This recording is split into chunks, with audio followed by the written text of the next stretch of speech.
Welcome to Epic Movies Recaps. Get quick, spoiler-free summaries of blockbuster hits and classic favorites. Subscribe and enjoy the ultimate cinematic journey in minutes. Walt Kowalski, Clint Eastwood, is a gruff, retired Polish-American factory worker and Korean War veteran, having served in 1952 and earning a prized Silver Star Medal.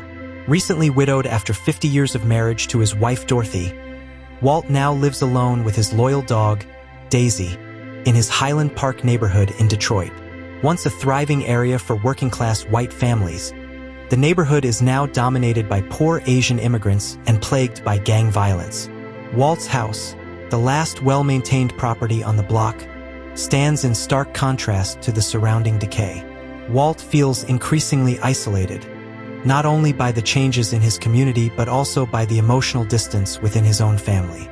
He has two sons, Mitch, Brian Haley, and Steve, Brian Howe.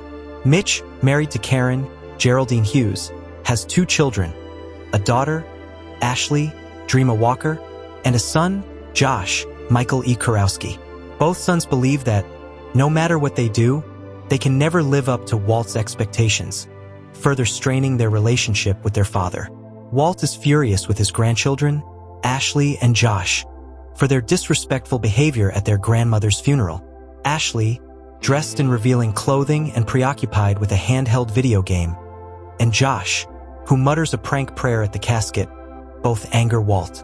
Adding to his frustration, Ashley rudely asks what he plans to do with his beloved Gran Torino once he dies. When one of his sons suggests moving him to a retirement community, an idea Walt dismisses, sensing they are more interested in his home and possessions, including his car, Dorothy's jewelry, and his retro couch. He firmly refuses. Walt continues to live alone with his dog, Daisy. Despite suffering from coughing fits and occasionally coughing up blood, Walt keeps his health issues hidden from his family. Meanwhile, a young Catholic priest, Father Genovich, Christopher Carley, attempts to provide comfort, fulfilling a request from Walt's late wife. However, Walt, an agnostic, has little patience for the inexperienced priest and insists on being addressed as Mr. Kowalski. When Genovich explains that Dorothy wanted Walt to confess at church, the Vanglore family, Hmong immigrants, live next door to Walt. Initially, he wants nothing to do with his new neighbors, especially after he catches Tao Vanglore, Bivang, a young member of the family, attempting to steal his prized Ford Gran Torino. Tao is coerced into this act as part of an initiation into a Hmong gang led by his cousin, Spider, Duamua. Tao feels indebted to Spider, who had previously helped him when he was harassed by Mexican gangs, leaving him unable to refuse the gang's demands. Spider's right-hand man, Smokey Sunnyview, is also involved. Walt confronts Tao in his garage with his assault rifle, but instead of shooting, he lets him go. Furious, the gang retaliates and attacks Tao, but Walt steps in, armed, and chases them off, earning the respect of the Hmong community. In gratitude, the entire community shows up, bringing various gifts, which they leave on Walt's front porch. Despite their gestures, Walt tells Tao's sister, Sue, that he just wants to be left alone. As punishment for Tao's attempted theft, Tao's mother makes him work for Walt, doing odd jobs around the neighborhood. Over time, the two develop a begrudging mutual respect, though Walt remains a man of few words.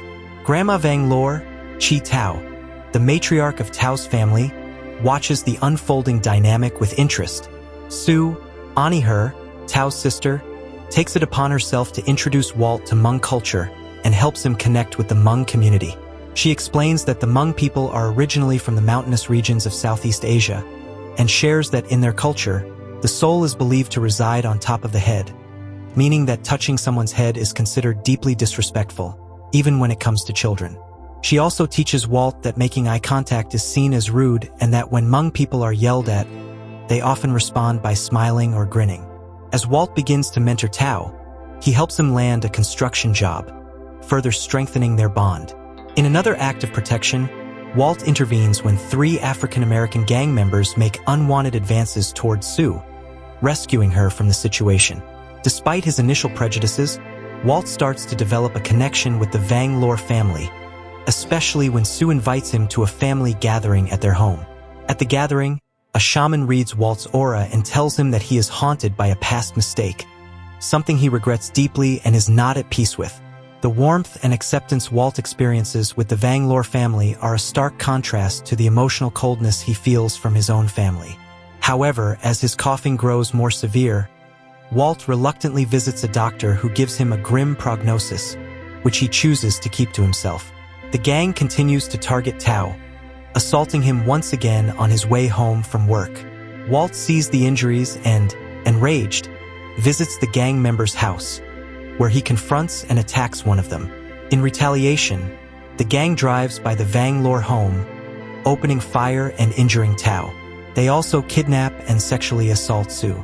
With no witnesses and the gang refusing to talk, the police are unable to take action against Spider and his crew.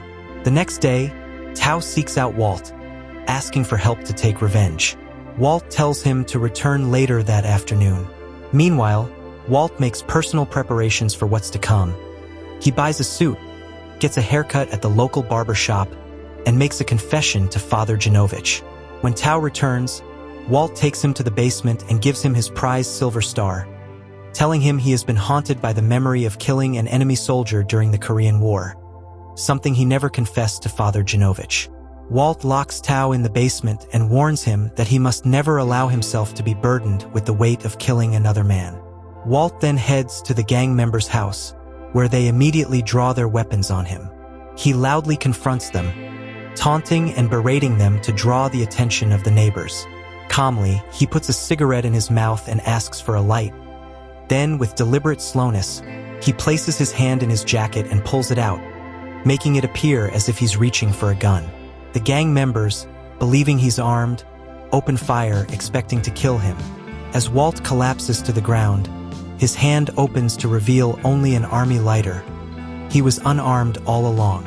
Meanwhile, Sue frees Tao, and they drive to the scene in Walt's beloved Gran Torino. A Hmong police officer informs them that the gang members will be arrested for murder and face lengthy prison sentences. Walt's funeral mass is held with Father Genovich, the young priest, presiding over the service. It is attended by both his family and a large group from the Hmong community. Afterward, the reading of Waltz will surprise his family. He leaves them nothing. His house is bequeathed to the church, and his prized Gran Torino is given to Tao, with the stipulation that he must not alter it. The film closes with Tao driving the Gran Torino along Lakeshore Drive, with Walt's dog, Daisy, by his side. Thanks for watching Epic Movies Recaps. If you enjoyed, don't forget to like, subscribe, and hit the bell for more quick and exciting movie summaries. See you in the next recap.